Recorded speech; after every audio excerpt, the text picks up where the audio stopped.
টুনি, এই দেখ, আমি তোদের জন্য কি নিয়ে এসেছি। সুখী দিদি, তুমি আমাদের জন্য কি নিয়ে এসেছো দেখি? ও মা, এ তো আম। তুমি পাকা আমগুলো আমাদের জন্য নিয়ে এসেছো? হ্যাঁ, এই আমগুলো আমি তোদের জন্য নিয়ে এসেছি। আমার আম গাছে এবার অনেক আম ধরেছে। তোর বাড়িতে তো কোনো আম গাছ নেই, তাই ভাবলাম তোকে কটা আম দিলে তোরা খেতে পারবি। সুখী মাসি, তোমাকে অনেক ধন্যবাদ আমাদের জন্য আম নিয়ে আসার জন্য। কতদিন থেকে আম খাই না, দাও এখন মজা করে আম খাবো। ঠিক আছে রে মা টুকি, এই নে তুই আম খা। এরপর টুকি আম খেতে থাকে। ঠিক তখনই বাইরে থেকে কিসের যেন ঠক ঠক আওয়াজ আসতে থাকে। কি ব্যাপার সুখী দিদি, বাইরে থেকে কিসের ঠক ঠক আওয়াজ আসছে? চলো তো গিয়ে দেখি। হ্যাঁ টুনি, চল। টুনি ও সুখী পায়রা ঘরের বাইরে আসে আর এসে দেখতে পায় কালু কাকু কাকুলি টুনির ঘরের পাশে একটা নতুন করে ঘর দিচ্ছে। তা দেখে টুনি বলতে থাকে, এ কি দাদা, তোমরা এখানে ঘর বানাচ্ছ কেন? এ বনে তো তোমাদেরকে আগে কখনো দেখিনি। আমাদেরকে এ বনে আগে দেখবে কি করে? আমরা তো এই বনে নতুন এসেছি, আর আজ থেকে আমরা এখানেই থাকবো। তোমরা দয়া করে আমাদেরকে এখানে থাকতে দাও। আচ্ছা ঠিক আছে, তোমরা আজ থেকে এখানেই থাকতে পারো। আর তোমরা তো আমাদের বনের অতিথি, তাই তোমরা আজ রাতে আমার ঘরেই খাবার খাবে। আচ্ছা বেশ, তাই হবে। আমরা আজ রাতে তোমার ঘরে খাবার খাবো। এভাবেই রাত হয়ে আসে আর টুনি কালু কাকু কাকুলির জন্য বিরিয়ানি রান্না করে। কালু কাকু কাকুলি টুনির ঘরে এসে মজা করে বিরিয়ানি খায়। টুনি বোন, তোমাকে অনেক ধন্যবাদ আমাদেরকে এত মজাদার খাবার খাওয়ানোর জন্য। এখন তো অনেক রাত হয়েছে, আমরা আমাদের ঘরে যাই, তোমরা শুয়ে পড়ো। আচ্ছা ঠিক আছে দিদি, তোমরা তোমাদের ঘরে ফিরে যাও।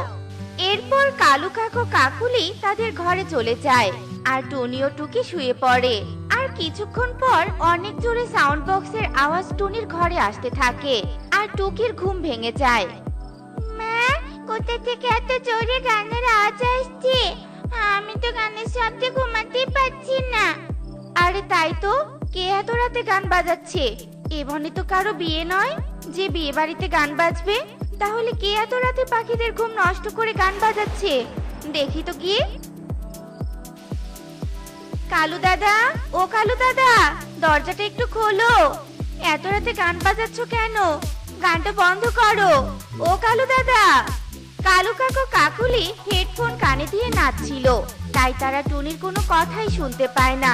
টুনি উপায় না পেয়ে ঘরে চলে আসে আর এসে দেখে টুকি ঘুমিয়ে পড়েছে। আর এভাবেই রাত গড়িয়ে ভোর হয়ে আসে আর টুনি বনের পাখিদের নিয়ে কালু কাকের ঘরে যায়। এ কি, তোমরা সবাই আমাদের বাড়িতে কেন? কালু দাদা, তোমরা অনেক রাত পর্যন্ত গান বাজনা করো, বনের পাখিরা শান্তি করে ঘুমাতে পারেনি। তাই আমরা সিদ্ধান্ত নিয়েছি তোমরা এ বনে থাকতে পারবে না, তোমরা অন্য বনে চলে যাও। এসব তোমরা কি বলছো? আমরা যা বলেছি ভেবেচিন্তেই বলেছি, তোমরা এখন এখান থেকে আসতে পারো।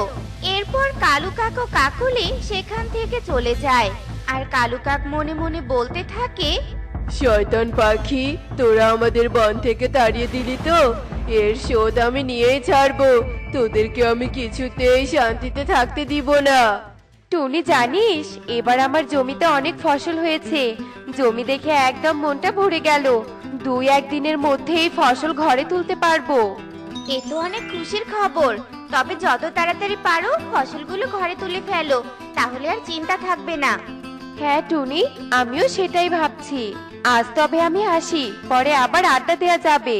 এভাবে সেই দিন কেটে যায় আর পরের দিন সুখী পায়রা তার ফসলের জমিতে গিয়ে দেখে জমির সব ফসল নষ্ট হয়ে গেছে। এ কি, আমার জমির ফসলগুলো নষ্ট হলো কি করে? কালকেই তো সবকিছু ঠিক ছিল, এক রাতের মধ্যে কি এমন হলো যার কারণে ফসলগুলো এভাবে নষ্ট হয়ে গেল? আমি যে কিছুই বুঝতে পারছি না। মা, তুমি না বলেছিলে আমাদের জমিতে অনেক সবজি হয়েছে? আমার সবজি জমি দেখতে ভীষণ ইচ্ছে করছে। চলো না মা, আমরা সবজি জমিতে যাই। আচ্ছা ঠিক আছে রে মা, চল আমি তোকে সবজি জমিতে নিয়ে যাই।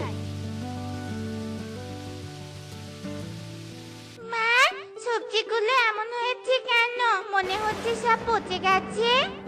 হ্যাঁ রে মা, তুই তো ঠিকই বলেছিস, সবজিগুলো সব পচে নষ্ট হয়ে গেছে। কিন্তু এমনটা তো হওয়ার কথা ছিল না। সবজিগুলো নষ্ট হয়ে গেল কি করে? আমাদের যে অনেক বড় ক্ষতি হয়ে গেল। টুনি যখন এসব কথা বলছিল, ঠিক তখনই সেখানে সুখী পায়রা আসে আর টুনিকে বলতে থাকে, এ কি টুনি, তোর জমির সবজিগুলোতে দেখছি পচে গেছে, ঠিক যেমন আমার জমির ফসলগুলো নষ্ট হয়ে গেছে। কি বলছো সুখী দিদি? তোমার জমির ফসলও নষ্ট হয়ে গেছে? কিন্তু এমনটা তো হওয়ার কথা নয়। হ্যাঁ, আমিও তো সেটাই ভাবছি। আমাদের বনে আবার কারো কুনজর পড়লো না তো? কার কোন নজর পড়বে? আমাদের বনে কে এমন আছে যে বনের পাখিদের ক্ষতি করতে চায়? সেটা তো আমি জানি না রে টুনি, তবে নিশ্চয়ই কেউ তো আছে যে আমাদের ক্ষতি করতে চায়। টুনি ও সুখী পায়রার জমির ফসল নষ্ট হওয়ায় তারা অনেক চিন্তায় পড়ে যায়। আর এভাবেই কয়েকদিন কেটে যায়। আর একদিন কালু কাক তোতার জমির পাশে গিয়ে বলতে থাকে, আরে বাহ, এই জমিটাতে তো দেখছি ফসল বেশ ভালোই হয়েছে। তবে এই জমিটাও আজ নষ্ট করে দিতে হবে। এই বনের কোনো পাখিকে আমি শান্তিতে থাকতে দিব না। এক্ষুনি আমি এই জমিতে কীটনাশক মিশিয়ে দিব, আর কেউ তো বুঝতেও পারবে না। আহ, আহ, আহ, আহ, আহ। আরে এই পাখি তো দেখছি ভারী দুষ্ট, বনের পাখিদের ক্ষতি করতে চায়। না না না না না না, এই দুষ্ট পাখিকে এক্ষুনি আটকাতে হবে। এই দুষ্ট পাখি, তুমি বনের পাখিদের ক্ষতি করতে চাও কেন? বনের পাখিদের একদম ক্ষতি করবে না, বুঝলে? কে কে কথা বলছো? আমি মেঘ কথা বলছি। তুমি এক্ষুনি এখান থেকে চলে যাও, বনের পাখিদের ক্ষতি করো না। ও, তুমি মেঘ কথা বলছো? ভালো কথা, তবে তুমি আমাকে বাধা দিতে এসো না। আমি তোমার কোনো কথাই শুনবো না। আমি এ বনের কোনো পাখিকে ভালো থাকতে দিব না। এ কথা বলে কালু কাক তোতার জমিতে ঔষধ মিশিয়ে দিতে ধরে। আর কালু কাক মেঘের কথা না শোনায় মেঘ ভীষণ রেগে যায়। আর মেঘ জাদু করে কালু কাককে একটা গাছের সঙ্গে বেঁধে ফেলে। ছেড়ে দাও, ছেড়ে দাও বলছি, আমাকে ছেড়ে দাও। আমি আর ব্যথা সহ্য করতে পারছি না। আমাকে ছেড়ে দাও। মেঘ, আমার ভুল হয়েছে, আমাকে তুমি ছেড়ে দাও। কালু কাকের চিৎকার শুনে বনের পাখিরা সেখানে চলে আসে আর মেঘকে দেখতে পায়। কি হয়েছে মেঘ? তুমি কালু দাদাকে এভাবে বেঁধে রেখেছো কেন? আর কালু দাদার তো এ বনে থাকার কথা নয়। কালু দাদা এ বনে এসেছে কেন? এরপর মেঘ টুনিকে সব কথা খুলে বলে। সব শুনে টুনি বলতে থাকে, ও আচ্ছা, এই ব্যাপার। তার মানে কালু দাদা এতদিন থেকে বনের পাখিদের জমির ফসল নষ্ট করে দিয়েছে। মেঘ, তুমি কালু দাদাকে গাছের সঙ্গে বেঁধে রেখে একদম ঠিক করেছো। তোমরা আমাকে ক্ষমা করে দাও, আমার ভুল হয়ে গেছে। আসলে তোমরা আমাকে বন থেকে তাড়িয়ে দিয়েছিলে বলে আমি তোমাদের ওপর প্রতিশোধ নিতে চেয়েছিলাম। আমি অনেক বড় ভুল করেছি। আমার এমনটা করা উচিত হয়নি। আমি আর কখনো এমন করব না। আমি আমার ভুল বুঝতে পেরেছি। এরপর বনের পাখিরা কালু কাককে ক্ষমা করে দেয় আর মেঘও কালু কাককে ছেড়ে দেয়। এরপর থেকে কালু কাক ভালো ও সৎ পাখি হয়ে যায়।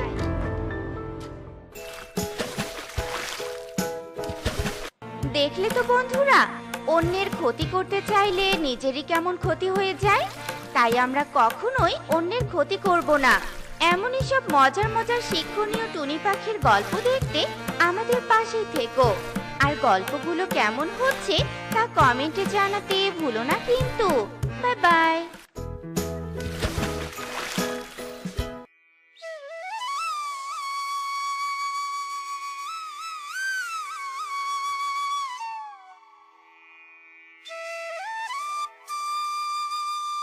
টুনি, টুনি, বাড়ি আছিস? বাহিরে বেরিয়ে আয়। আরে কবুতর দাদা, তুমি? কি হয়েছে?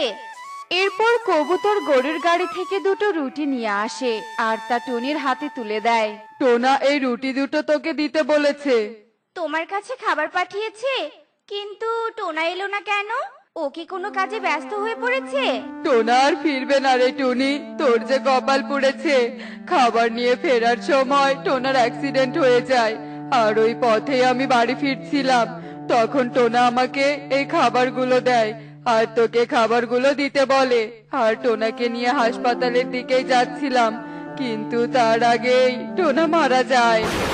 না, এ হতে পারে না। টোনা, টোনা, আমরা মা মেয়ে খাবারের অভাব সহ্য করে নিব, কিন্তু তোমার অভাব কি করে পূরণ করব টোনা? কি করে? টোনা। টুনি, নিজেকে শান্ত কর, আমাকে শহরে যেতে হবে, আমি চললাম। এরপর কবুতর তার গরুর গাড়ি নিয়ে সেখান থেকে চলে যায় আর টুনি টুকি কাঁদতে থাকে। টোনা মারা যাওয়ার কারণে টুনির পরিবারে আরো অভাব নেমে আসে। টুনি কি করবে না করবে একদম ভেবে পাচ্ছিল না। টুনির বাড়ির কিছুটা দূরেই একটা পরিত্যক্ত জমি ছিল। বনের সব পাখিরা সকল ধরনের আবর্জনা সেখানেই ফেলে যেত। এদিকে ময়লা আবর্জনার দুর্গন্ধে টুনি আর টুকির খুব সমস্যা হতো। তোমরা প্রতিদিন এখানে এভাবে ময়লা না ফেলে ডাস্টবিনেও তো রাখতে পারো। পাশেই আমার কুঠির, এই ময়লার গন্ধে আমরা বাড়িতে থাকতেই পারি না, তার উপর আবার মশা মাছির অত্যাচার। তোর যদি এখানে থাকতে অসুবিধা হয় তবে তুই এখান থেকে চলে যা। তোকে এখানে থাকতে কে বলেছে? আর আমরা তো এখানেই ময়লা ফেলি। আর তাছাড়া এটা তো পঞ্চায়েতের জমি, তোর তো নয় যে তুই বারণ করছিস। তোমরা এভাবে ময়লা ফেললে যেমন আমাদের ক্ষতি হয়, তেমন তো পরিবেশেরও ক্ষতি হচ্ছে।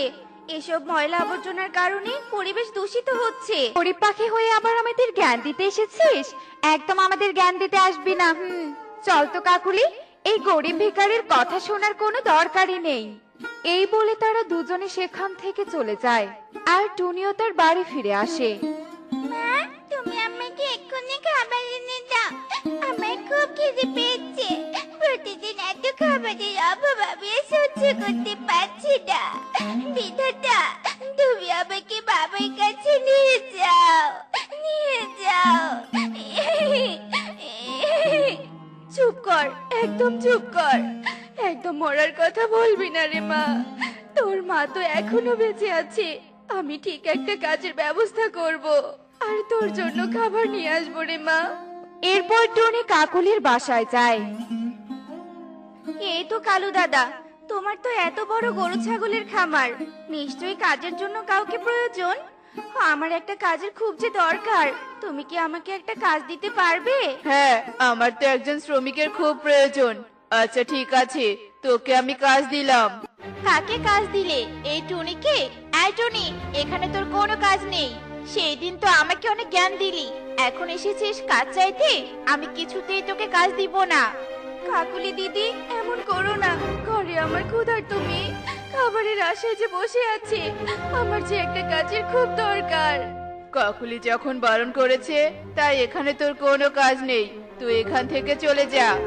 এরপর টুনি অসহায় হয়ে সেখান থেকে চলে যায় আর তারপর সে অনেক জায়গায় কাজ খোঁজে, কিন্তু সকলেই তাকে ফিরিয়ে দেয়। তারপর টুনি বাধ্য হয়ে বন প্রধানের কাছে যায় আর তার কাছে টুনি তার সমস্ত কথা খুলে বলে।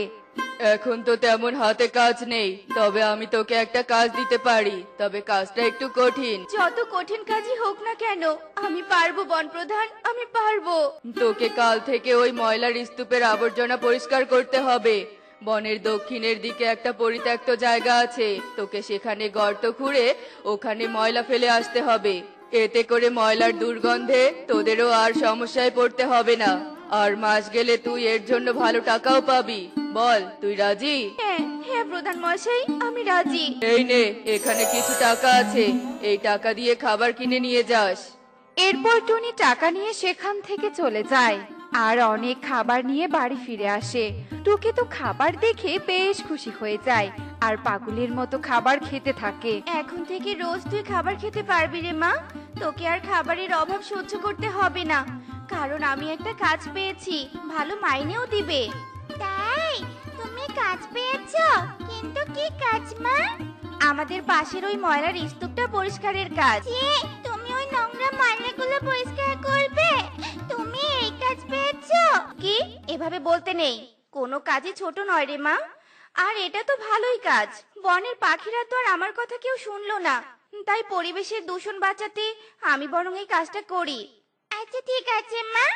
এরপর থেকে টুনি ওই ময়লার স্তূপের ময়লা পরিষ্কারের কাজ করতে থাকে।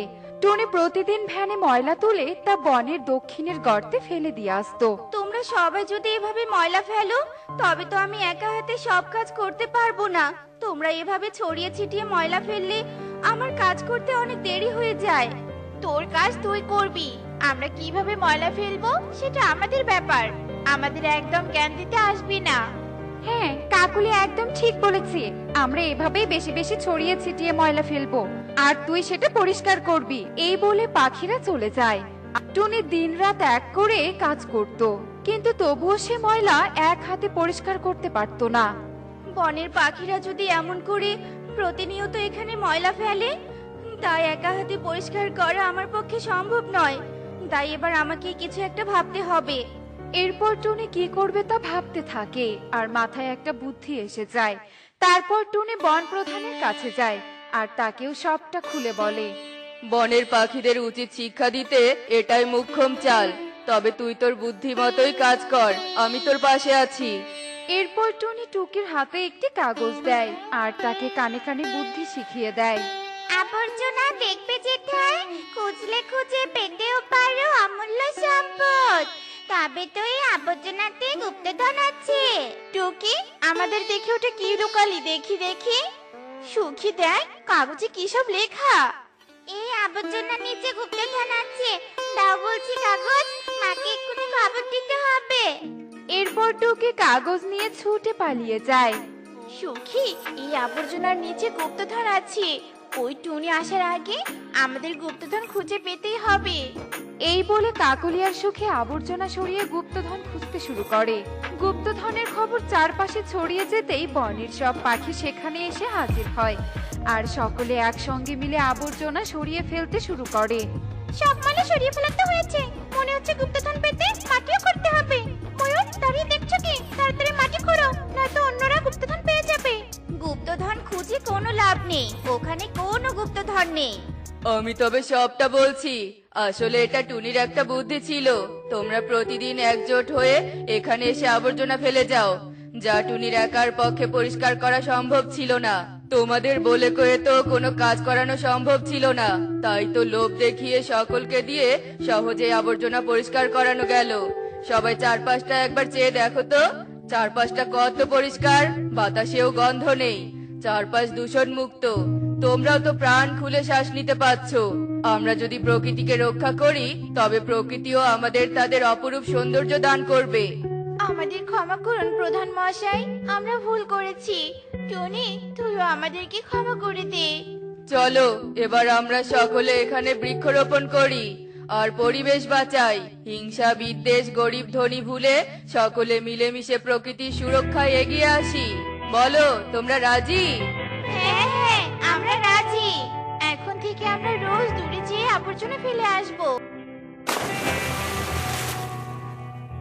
বন্ধুরা, পরিবেশ আমাদের অমূল্য সম্পদ, তাই আমাদের বাড়িঘর পরিষ্কারের পাশাপাশি আমাদের চারপাশের পরিবেশ পরিষ্কারও করা আমাদের দায়িত্ব। কেননা প্রকৃতি সুস্থ থাকলে আমরাও সুস্থ থাকবো।